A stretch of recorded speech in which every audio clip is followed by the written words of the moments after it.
So guys अहिले हुन्छ है म यहाँ फुल रोप्न आँटेको छु। यहाँ यो पनि छ रोप्नु, अस्ति लिएको है, यो त मर्नु आँटेको छ। यस्तो भइसकेको छ गाइस, माटो नभएर रोप्नु त पुरा मनपर्छ, तर माटो छ यहाँ चाहिँ रुममा चाहिँ यस्तै हुन्छ है।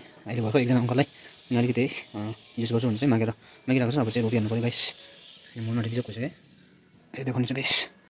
र गाइस यहाँ फुल रोप्नुको लागि बट्टाकै जुगाड गर्दैछु। यो एउटा भयो, यो चाहिँ अस्ति किनिरहेको थिएँ, यसमा एउटा हुन्छ, यसमा एउटा बट्टै भएन है गाइस।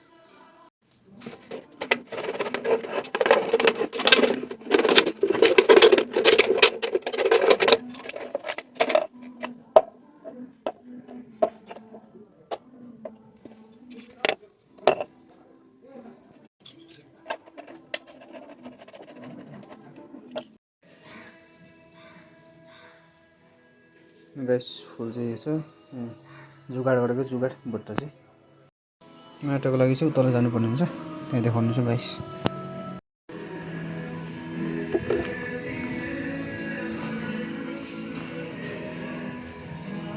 यहाँ मागिरहेको चाहिँ माटो चाहिँ यसमै रोपिदिनु पऱ्यो एउटा चाहिँ।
मैले त गाइस फाइनली रोपिसकेको छु फुल चाहिँ। मेरो चाहिँ यति कलेक्सन भइसकेको छ गाइस।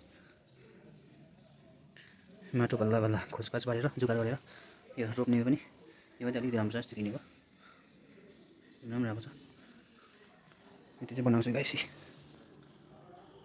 फाइनली चाहिँ यस्तो भएको छ, आजको काम चाहिँ मेरो यस्तो छ। अब खानासाना बनाउनु हुन्छ गाइस, त्यसको लागि चिकन रेडी गरिरहेको छु, अब बनाउनु पर्ने हुन्छ। यहाँ राख्ने जग्गा पनि कम्ती भयो, यति मात्रै आँट्दैछ, स्ट्यान्डमा तिनवटा मात्रै आँट्ने भएको छ यसरी है। अहिले चाहिँ जुगाड गरिरहेको छु, यतिकै राखिदिइरहेको छु।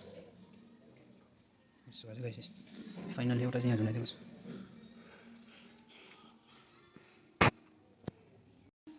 यो सबै चाहिँ मेरो बुबाट है, मैले इन्करेज भएको। यो फुल रोप्नु चाहिँ एकदमै हाम्रो माइलो बुबुले चाहिँ एकदमै स्याहार्नुहुन्छ फुल। घरमा चाहिँ उहाँले पनि सबै रोप्नुहुन्छ। मलाई पनि यसो जोस चल्यो है बुबुको त्यो है, जाँगर देखेर, जोस देखेर, मिहिनेत देखेर चाहिँ मैले पनि यसो यताउता जुगाड गरेर माटो साटो है बट्टाहरू पनि भेला गरेर चाहिँ यति चाहिँ रोपेको छु गाइस।